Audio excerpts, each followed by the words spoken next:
महादानी कर्ण की एक लघु कथा। जब महाराज युधिष्ठिर इंद्रप्रस्थ पर राज्य करते थे, वे काफ़ी दान आदि भी करते थे। धीरे धीरे उनकी प्रसिद्धि दानवीर के रूप में फैलने लगी और पांडवों को इसका अभिमान होने लगा। एक बार कृष्ण इंद्रप्रस्थ पहुंचे।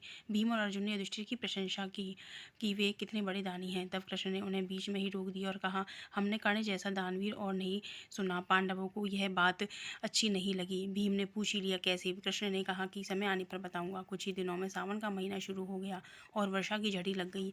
उस समय एक याचक युधिष्ठिर के पास आया और बोला, महाराज, मैं आपके राज्य का रहने वाला एक ब्राह्मण हूँ और मेरा व्रत है कि मैं बिना हवन के कुछ भी नहीं खाता पीता। कई दिनों से मेरे पास यज्ञ के लिए चंदन की लकड़ी नहीं है। यदि आपके पास हो तो मुझ पर कृपा करें, अन्यथा हवन तो पूरा नहीं होगा और मैं भूख प्यास से मर जाऊंगा। युधिष्ठिर ने तुरंत कोषागार के कर्मचारी को बुलवाया और कोष से चंदन की लकड़ी देने का आदेश दिया। संयोग से कोषागार में सूखी लकड़ी नहीं थी। तब महाराज ने भीम व अर्जुन को चंदन की लकड़ी का प्रबंध करने का आदेश दिया, लेकिन काफ़ी दौड़ धूप के बाद भी सूखी लकड़ी की व्यवस्था नहीं हो पाई। तब ब्राह्मण को हताश होते देख कृष्ण ने कहा, मेरे अनुमान में से एक स्थान है पर आपको लकड़ी मिल सकती है, आइए मेरे साथ। ब्राह्मण की आंखों में चमक आ गई। भगवान ने अर्जुन व भीम को भी इशारा किया। वेश बदलकर वे ब्राह्मण के संग हो लिए। कृष्ण सबको लेकर कर्ण के महल में गए। सभी ब्राह्मणों के वेश में थे। कर्ण उन्हें पहचान नहीं पाए। याचक ब्राह्मण ने जाकर लकड़ी की वही बात कर्ण के सामने दोहराई भी। अपने भंडार की मुखिया को बुलाया और सूखी लकड़ी देने के लिए कहा, पर वहाँ पर भी वही उत्तर प्राप्त हुआ। ब्राह्मण निराश हो गया। अर्जुन भीम प्रश्न सूचक निगाहों से भगवान को ताकने लगे, लेकिन वे अपनी चिर परिचित मुस्कान लिए बैठे रहे। तभी कर्ण ने कहा, हे देवता, आप निराश ना हो, मेरे पास इस चीज़ का एक उपाय है।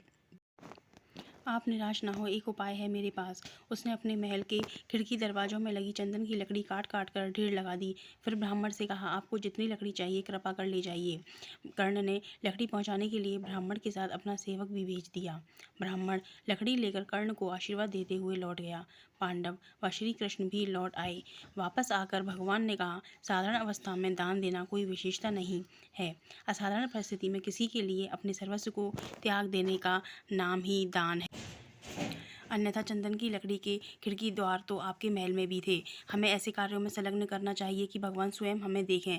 केवल एक गुण या एक कार्य में अगर हम पूरी निष्ठा से अपने को लगा दें तो कोई कारण नहीं कि भगवान हम पर प्रसन्न ना हों।